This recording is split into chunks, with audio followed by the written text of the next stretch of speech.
טוב, אנחנו נמשיך.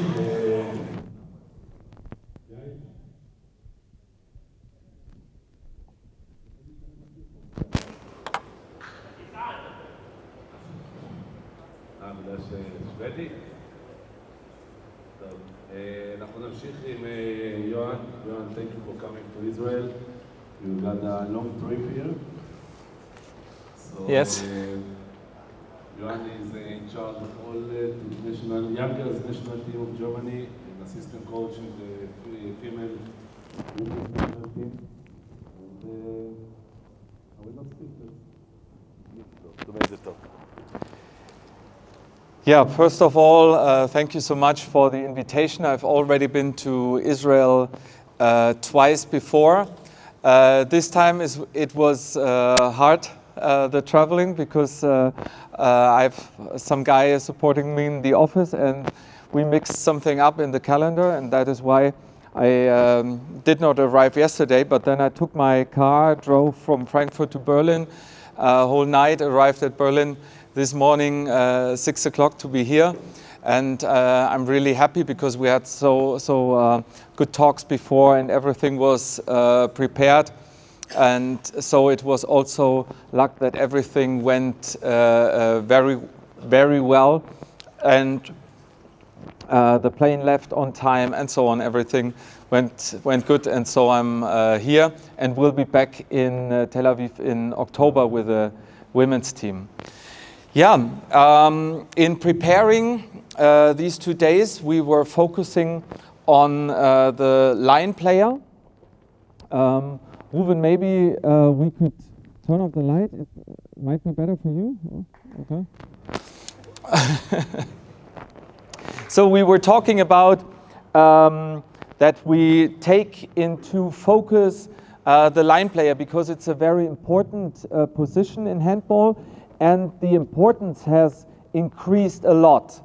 And then we thought doing this in 3 steps: technical demands, which will be the first part, then technical tendencies in offense and defense, and parallel to that, having a look at the evolution of the game of handball, how it has developed in statistics, to show that the game is changing at the moment, and this is something we should take into account. This is something we should know when preparing our teams, our players, when developing them from the earliest stages, like we saw before. So these were the different steps. Maybe you have seen this before when you have done your master coach certificate. It's the Circle of Handball Life, published by EHF, and I thought it's worth considering and having the topics we're talking about before the background of that Circle of Handball Life. And for example, the first part, the technical demands. Does it work? It's always with that Mac things. So the first thing we are talking about is stage 2. It is about acquisition and learning the game. It's the basic of handball in the years of 10 to 13. So this is really important that at this early stage of handball, we develop technical skills to make the children able to play. Thank you so much. To make the children able to play, to give them the technical tools, because this is what we have to keep in mind as coaches. In the match, at first they take a tactical decision, like should I shoot or should I pass? And second, they think about, if they have decided, let's say, shooting is the right option, then their second task in their head is, which kind of shot? This way, this way, this way. But this only works if they have acquired all the 3 different shots and shooting techniques before. If they realize, oh, I'm not able to do this shot, I'm not able to do this shot, then my solution of shooting might not be the right one. And that is why in developing them in practice, we go a completely different way. We do not start with tactics at the beginning, but we show them different techniques, different tools which they could use in game situations. That is why this stage 2 is so important. So, and then we move on to stage 4, specialization and game empowerment. It's like junior handball at the age of 17, 21, where we teach them the different situations in the game where they should make use of what they have learned as basics and specialize and get better and better and better in these things until they reach the last stages like stage 5, optimization and optimizing their performance.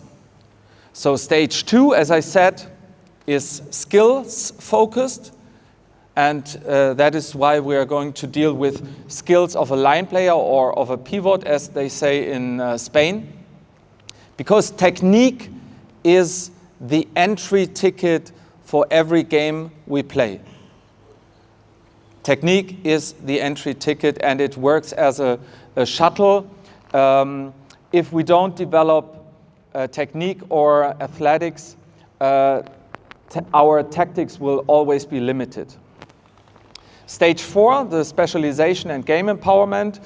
This is what we are going to do in the second practice today, showing situations where the line player has to make use of what he has learned, or she.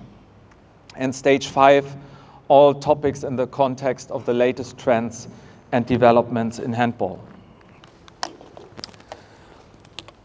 When we talk about line players, I think it's important to look at the all-star pivots and line players of the last World Championships.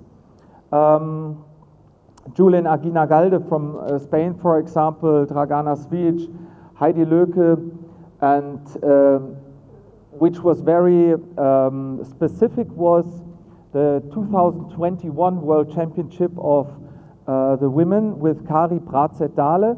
She was the first line player who was ever, no, the second line player who was ever selected MVP.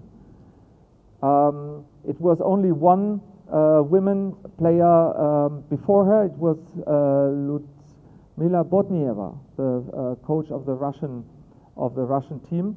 And I think the importance of line players is getting stronger, and this is can also be seen in the MVP award for Kari Bratzett-Dahle. So let's look at the first topic. Pivot technique like blocking, catching, and shooting. And I have collected also some information for line players and the importance of technique in the slides, which I will share with Ruven for sure, so that he can share the slides with you as well.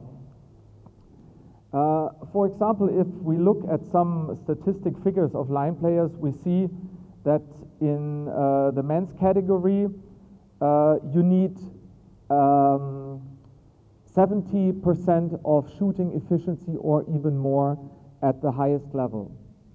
The latest tendency, the latest trend is that every fourth goal is scored from the line. It was less in the last years. In the meantime, we are 25 goals, every fourth goal is scored from the line. And we have a new role for the line players. We have new requirements. The line player is called the second playmaker. You have realized the latest tendencies, that the line player does not only support by putting blocks, but he also prepares spaces by moving away from zones to isolate defenders, to prepare spaces for attackers which are good in playing one-on-one. So these tendencies in the line player's importance should also be reflected in our practice. And everything comes together, technique, athletics, and tactics. All together create what I don't know the right English term, playing abilities. It's not only about technical skills, it's not only about athletics, it's not only about knowing who to block, when to move away, but everything together creates good line players. And let's look at the evolution of the game. Handball is in change.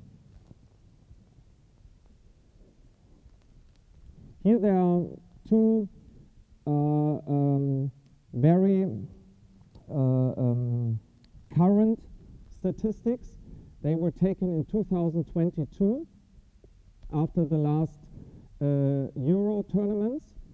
And what you can see in this slide, in this part,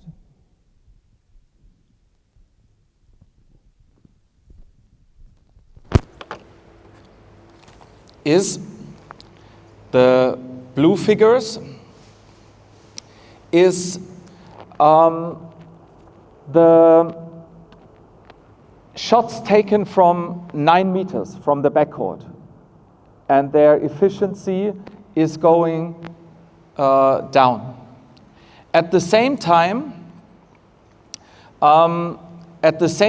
while the percentage of backcourt shots is going down, the need for efficiency in all kind of shots is going up, because we see a trend that 10 years ago a handball team had 60 attacks.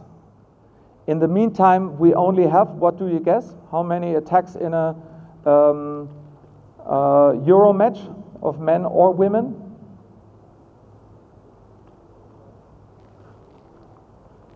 What do you guess, how many attacks? 65?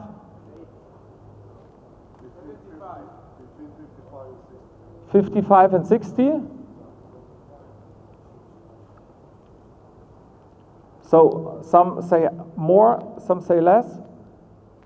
In the women's field, we still have 55 to 60. In the men's area, we are at 53 at the moment. We were at 51 before the last World Championships, but the last World Championships had 32 teams with some weaker nations, and so there were more counterattacks. So we have a tendency, less attacks. Less attacks, although everyone says the game has become more vivid, more quick. Yeah? So less attacks, this means we have to take more efficiency out of our shots.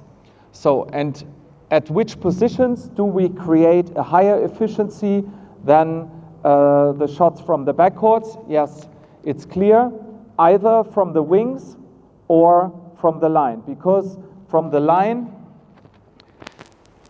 it's the closest distance you can have to the goal, 6 meters, and the more you are in the center, the better the angle is for your shot. But on the other side, at this spot where the best angle, the shortest distance, you normally find defenders of 1.98 meters, 110 kilograms. So this space in defense is also worth a lot because it's so attractive for the line players. And you can see this here as well. All these spots are for different players in the Euro. You see the white spots, the blue spots, and the red spots. And the red spots with the highest efficiency were the line players, the blue ones, the wing players, and the white spots, the backcourt players. And the exception is the MVP, Matthias Gitzel. He is the backcourt player with the highest efficiency because he is not shooting from 9 meters, but he is playing one-on-one situations with breakthroughs. So this is why we should keep this in mind, that handball is developing. We should also keep in mind that when we talk about developing technique, that we have a different BA, biological age, for children at the age from 10 to 16. You all know this phenomenon that boys of 13 have the same chronological age, but they are different. They are developed differently in their maturity. And when we teach technical skills and athletical skills, we have to keep in mind how old are the girls or boys biologically to choose the right content and not their chronological age. So what are techniques we should focus on? For example, direct blocks. If a line player is blocking the direct opponent of this attacker, of Raúl Entre Rios, for example, this is a direct block. And a direct block causes problems in defense cooperation. They have to talk now. Who is going to take the line player? Who's going to take the backcourt player? Those direct blocks open spaces and is most of the time also a targeted opening in attack. I will show you a short video clip to this. And the disadvantage of direct blocks is these are the blocks the referees normally detect better as offensive fouls than other kind of blockings of line players. Yeah, I took a short video clip of a match Germany against Austria in the men's sector, where always a direct block in the center is used as an opening, and you can see this 10 or 12 times now how this opening with a direct block looks like in the center.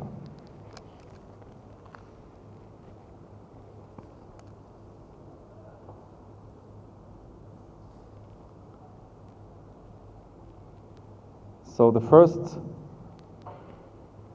block is followed by a wave. Now again, direct block, changing of the sector, and breakthrough of Kai Hefnan. The same opening again. Left back is opening space. Here we have the cooperation.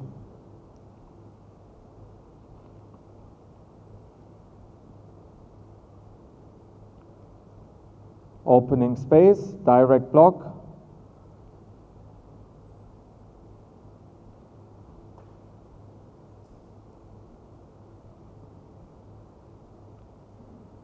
Then we have shooting feints, passing techniques which vary, but the opening is always the same. No great tactics in collective play, but opening in small group, center back and line player. We see different techniques in passing to the line and catching the ball one-handed. This is standard.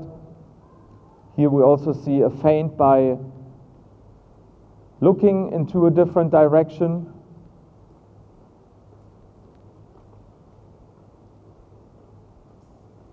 And then bringing the ball to the line in this way. So direct block as a targeted opening. Then we also have indirect blocks where the line player is not blocking the direct opponent, but he is keeping away a helper.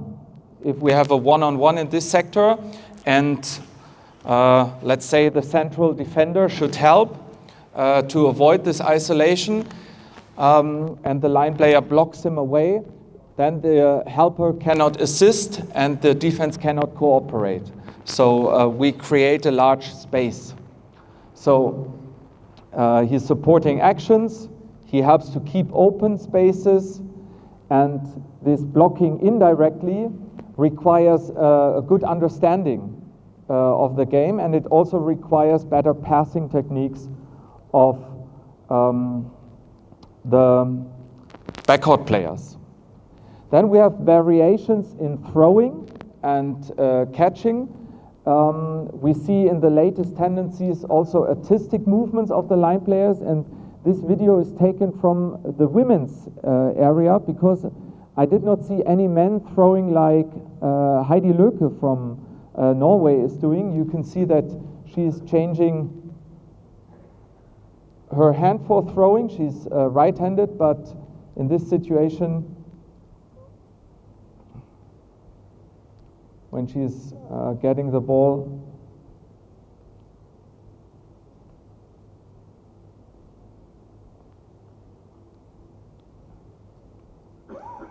she's throwing the ball with the left hand, although she's right-handed.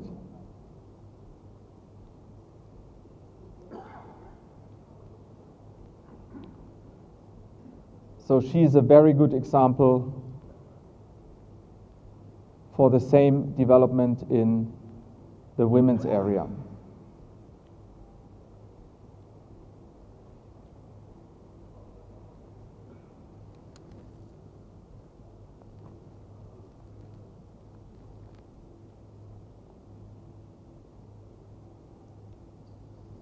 Okay, let's move on. This would be the first step, like why is developing techniques so important to be able to play in those small situations in corporations and so on. The second part of the theory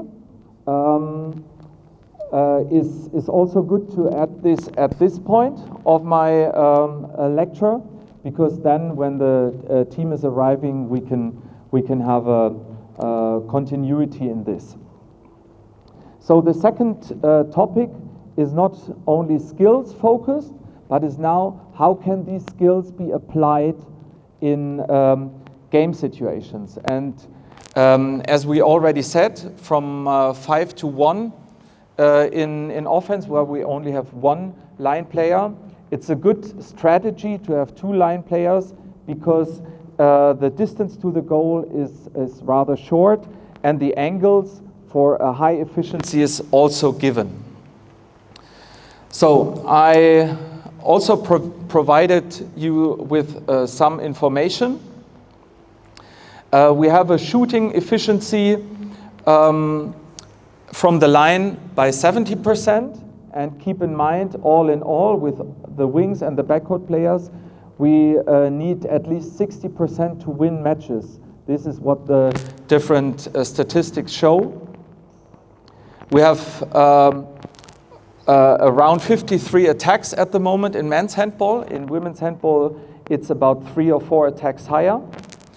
And the percentage of backcourt goals has gone down. So we still have to score the goals, but from different positions, and that is why the line player has gained importance. We have attractive spaces for the target player, for the line player, and these attractive spaces, as you can guess, is this area, because it's close to the goal with good angles. The second most attractive area is this area, because it's still central. And the third area is the yellow one. So it's all about this space, and that is why coaches also think about how to defend that space. And they decide either for defenses like 3-2-1, where they really put an effort on this area, or they try to keep the attackers away from the center. So these strategies are combined. And let's look at the evolution of the game. You can see figures from the Olympic Games 2012 until the World Championships 2023. First of all, as I said, we have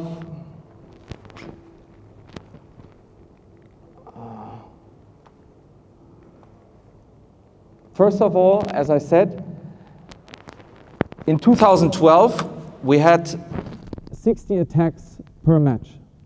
Then this went down up to 50. And then we had World Championships with 32 teams, so it went up a bit again.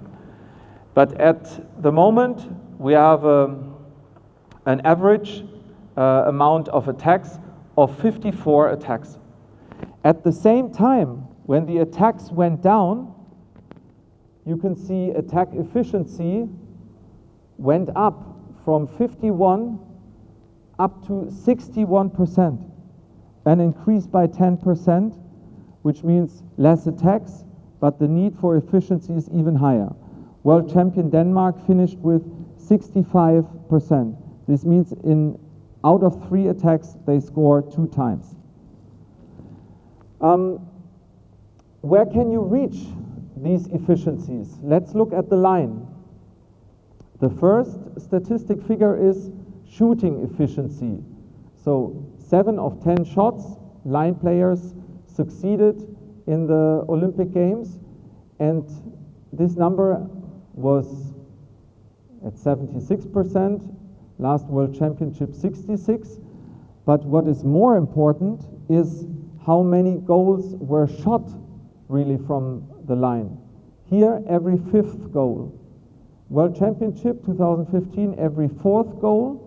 World Championship 2021, every 4th goal.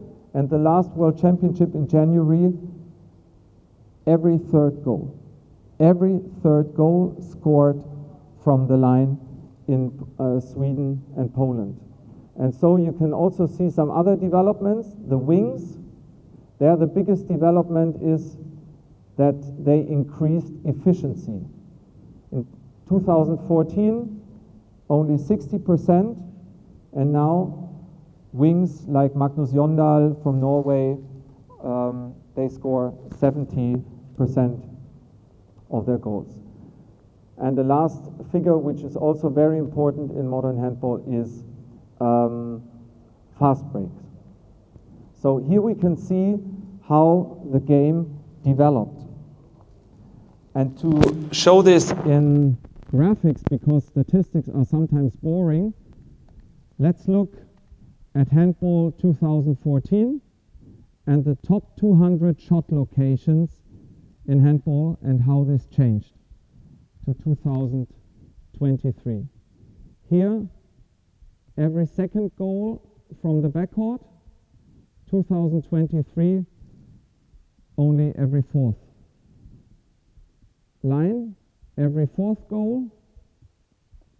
Here, 50% of the shots. So this is how handball developed, and therefore also important for us to keep that in mind, to adapt our strategies, our tactics. Which nations are leading in this segment? Spain, for sure, in men's and women's area. Hungary as well.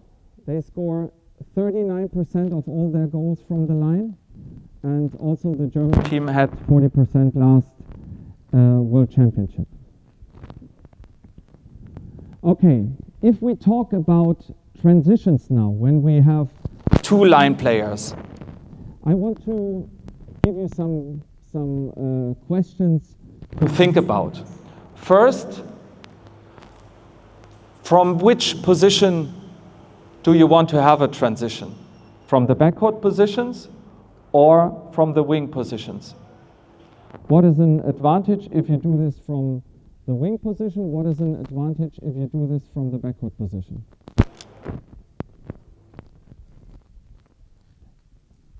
Did you want to answer or? Okay, so if you think about your strategy, this could be a start from wing or from the backcourt.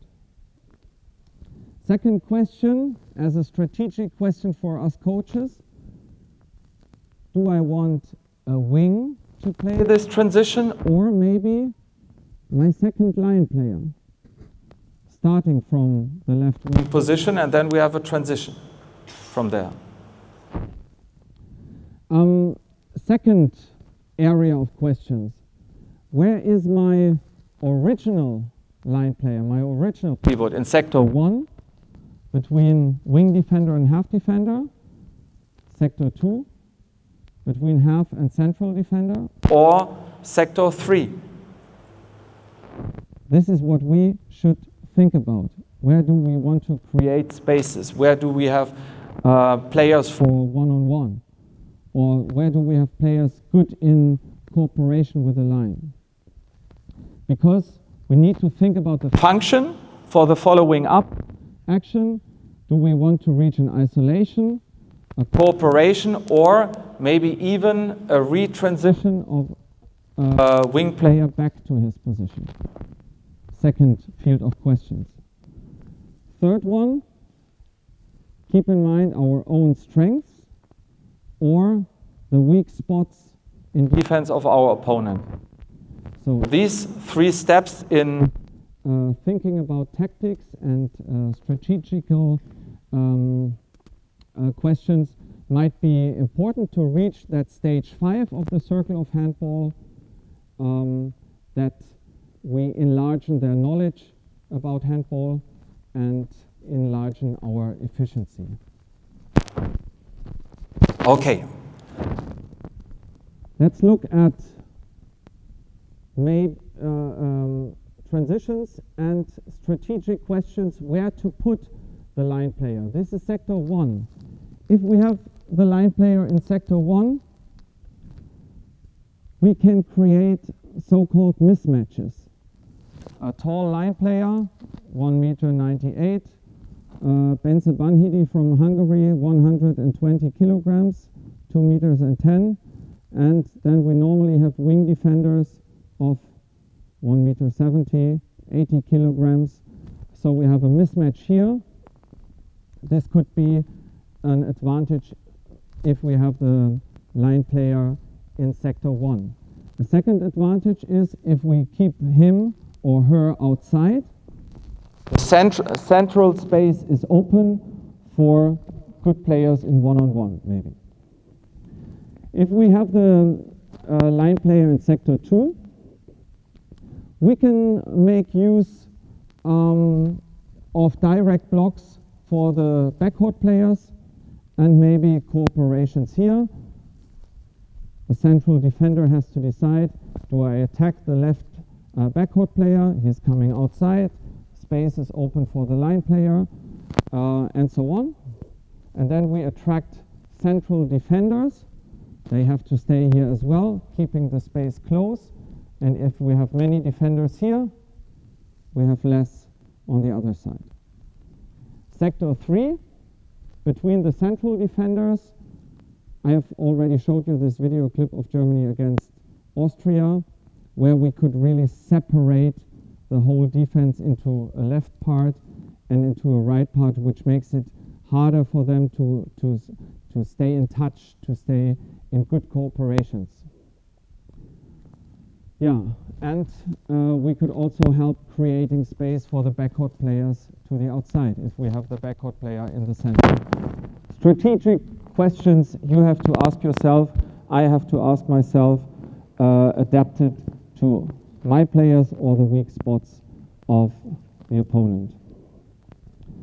Now I want to show you some situations where we have transition of the wing, where we have isolations and so on, because this is what I want to do with the players in the practical session in small situations. I do not want to play 6 against 6 with them, but I want to prepare those small situations which occur in 6 against 6. Let's look at transition of the wing. I focused in my videos having the line player in sector 1 or sector 2. Maybe we could have the light on at this point, then I can make use of my tactic board.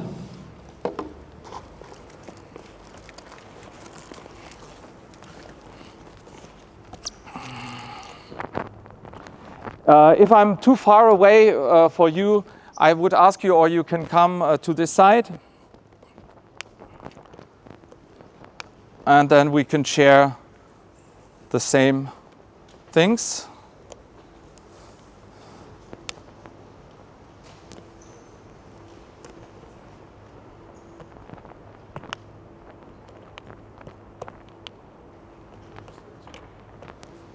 So.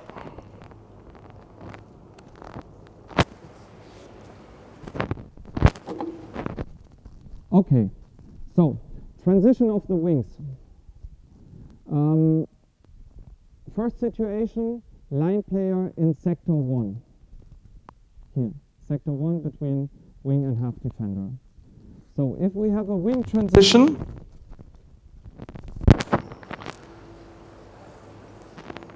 into sector 1 as well, on the right side, we have this situation now that we have large space in the center because the half defenders are occupied with a line player and the wing, and now we have different options to play here 2 against 2 in large space. This is what I'm going to do with them, and it needs really strategic knowledge and tactical knowledge of the players. What do they want to achieve and what do we need to teach them? The first one is isolation for 2 against 2. The second thing is we could have this mismatch situation here in sector 1. 2 possibilities for cooperation in the backcourt or cooperation backcourt and line player. Third option is we can offer open space for the left back and the line player if the right back is not moving to the center, but he is moving to the outside. If center back is following him,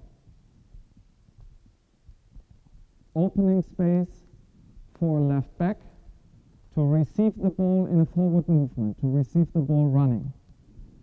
So, and then he can decide, is number 2 defender here? Then there's open space again for playing with the line player. Third option. Fourth option, and you will see this in the video with our national team under 19.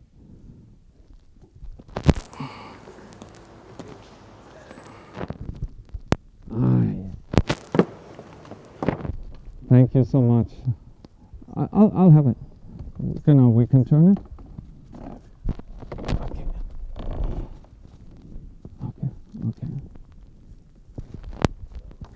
Okay. So sector 1, and now the wing is making that transition, and you will see this in the video if you look at this, because the important things are always in small details. Now the line player, the wing, is moving in front of number 5 defender, in front. Not here, in front of number 5, because I want now that center back is not moving away on this side, but center back is moving on this side. So, and now we have an isolation for a one-on-one against which defender? This one. For right back, for a left-handed player in the center. Best angle, closest distance to the goal, and a good option to play one-on-one. What would you tell your defender, number 4, to do against this isolation? Yes, to get out and play one-on-one, and to take over responsibility, to take over action, and not waiting until somebody is coming with high speed. And now, why is it important to have the wing after transition in front of number 5? Yes. If he is moving outside, he is going here and can receive the ball by center back. So small details. If he would be standing here, he can get outside easily. He has nothing to fear, nothing to lose, and so this is important. Let's look at this, how this looks like in the video. Thank you.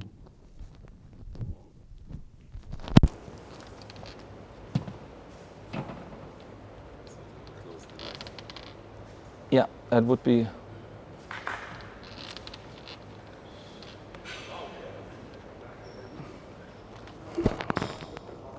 So, here is the left wing. He will play the transition. And let's look at center back.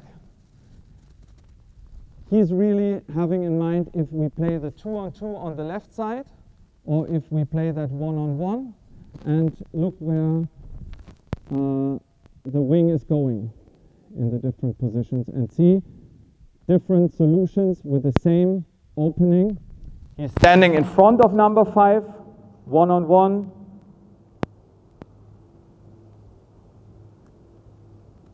Once again, in slow motion. This position could also run inside, and the defender is late. Second time, second solution is moving to the right side. Good space for left back. Defender is still in a defensive position. Then a left back with 3 meters running can shoot. Next situation. Center back is opening space again. Left back is coming. Now the defender is coming. Next solution, playing to the line.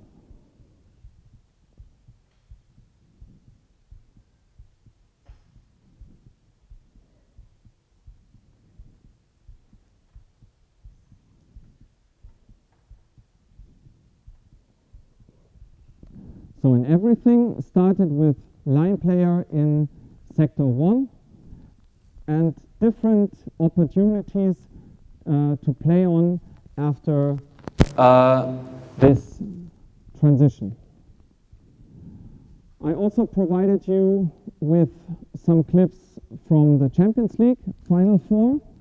Kielce is highly creative in creating different situations after transition of the wings.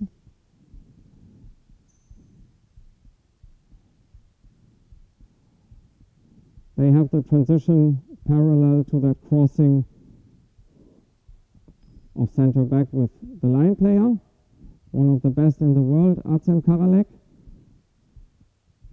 if not the best. And here we have the cooperation in indirect block. I have some more clips for your interest with which you can deal. Then we also spoke about retransition of wings. Let's look at a scene of Poland. We have the transition of the wing, line player in sector 2, and now that long crossing and the retransition. We can see this once again. Here we have a 3 against 2 situation in 5 seconds. And now we have 3 against 2.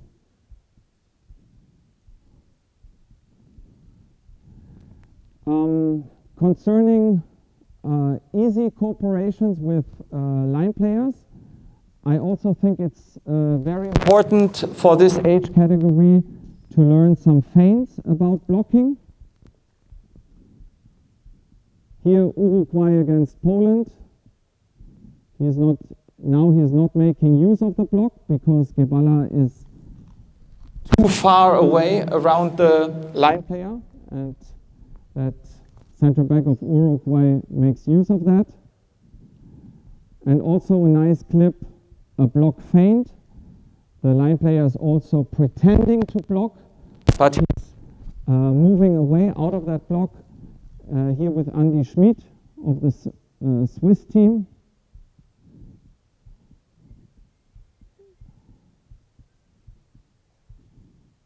A nice trick play.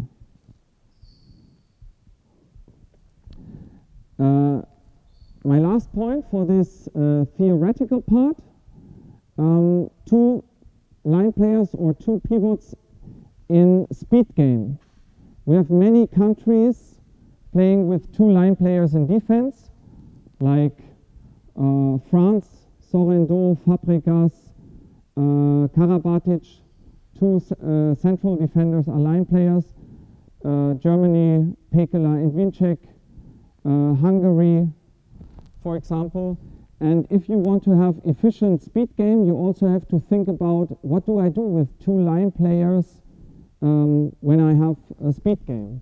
And here I collected some opportunities for you.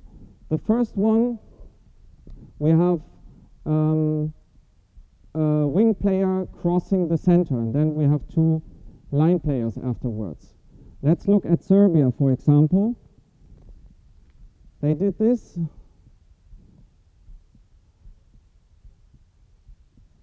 So wing crossing the center. From now on we have two line players, although not original, but one wing. And they continue with that, I call it cross-block situation. Very nice idea to go on playing with two line players.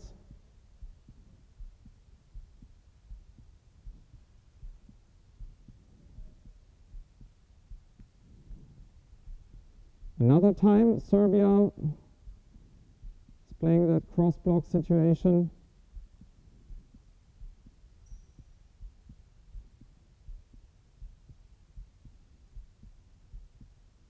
Here they don't find the solution, but you see the same principle.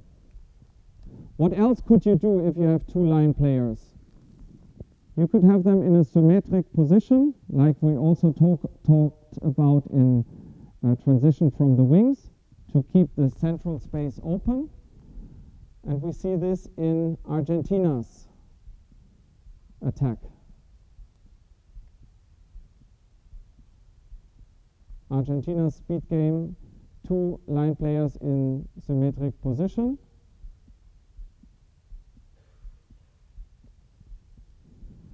And another solution, we have asymmetric position of the line players. And so we have a 2 against 2. And here we have in a central space 1 against 1 to create that space for. Let's look at this. German attack with Pekela and Golla.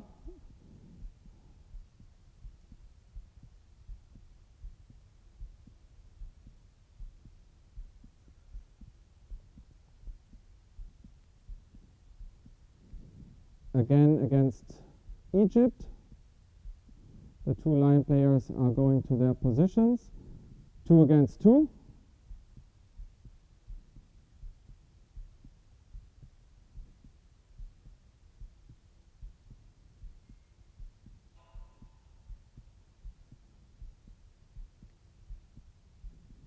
France, the same.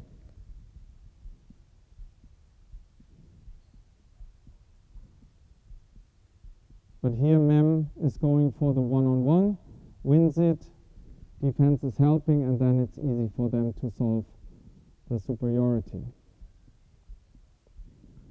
And Norway, the same, Øverby, and who is second line player here?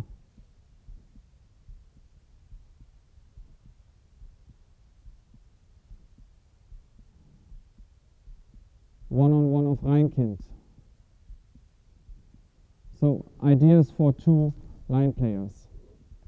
And last not least, what else could you do with two or more line players? Brazil plays for a short time 7 against 6. Goalkeeper is going out. Petrus is going for the second line player and the 7th player is coming in.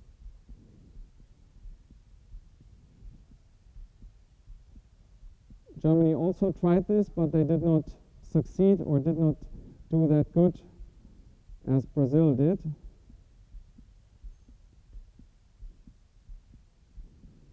So, many ideas for what can we do in transitions from different positions with different strategic questions, and everything is based on technical skills, good blocks, good assists, and this is what we're going to work on with the boys now. So I think we're just in time and going for the first practical part. Then we're going to have a 5-minute break only, moving on to the second practical part. Okay? Do you have any questions so far? Okay.